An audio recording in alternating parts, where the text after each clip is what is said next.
கல்யாண வயசில் பையன் இருக்கான், கல்யாண வயசில் பொண்ணு இருக்குது அப்படின்லாம் யோசிச்சுட்டு இருக்காதீங்க. சிங்கிள் பேரண்ட்டாக இருக்கிறவங்களுக்கு தான் இந்த விஷயம் சொல்கிறேன். நான் திரும்ப திரும்ப சொல்கிறேன் இந்த விஷயத்த. என்னால் பார்க்கவும் முடியல, சில பேரை அவங்க முகம் கொடுத்து பேசவும் முடியல. எதுக்கு தயங்கணும், ஏன் தயங்கணும்?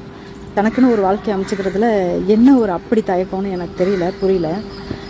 அம்மா அப்பா தடுக்கிறாங்க, மாமனார் மாமியார் கூட தடுக்கிறாங்க, சொந்தக்காரங்க அவங்கெல்லாம் கடைசி வரைக்கும் அவங்க கூட வரமாட்டாங்க. அதனால் தயவு செஞ்சு உங்களுக்குன்னு ஒரு வாழ்க்கையை அமைச்சுக்கோங்க. உங்கள் பொண்ணு கல்யாணம் பண்ணிக்கிட்டு போயிடுவா, உங்கள் பையன் கல்யாணம் பண்ணிவிட்டு அவன் வாழ்க்கையை பார்த்துட்டு போயிடுவான். நீங்கள் கடைசி காலத்தில் என்ன பண்ணுவீங்க? விதியாகவே இருந்தாலும் சதியாகவே இருந்தாலும் எதை வேணாலும் வெல்லலாம். அதனால் தயவு செஞ்சு உங்களுக்குன்னு ஒரு வாழ்க்கையை அமைச்சுக்கோங்க. எதை பற்றியும் யோசிக்காதீங்க. சொல்கிறவங்க சொல்லிட்டு போயிடலாம் 1000, ஆனால் ஃபேஸ் பண்ண போகிறது நீங்கள் தான்.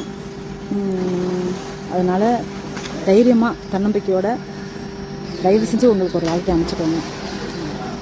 அவ்வளோதான் சொல்ல முடியும் என்னால். இதுக்கு மேலே என்ன சொல்கிறதுன்னு எனக்கு தெரியல. தயவு செஞ்சு உங்களுக்குன்னு ஒரு வாழ்க்கை அமைச்சுக்கோங்க. சந்தோஷமாக இருங்க. ஒரு வாழ்க்கை வீணாக போச்சுன்னா என்ன, இன்னொரு வாழ்க்கையை அமைச்சிக்கிறதுல எந்த தப்பும் கிடையாது.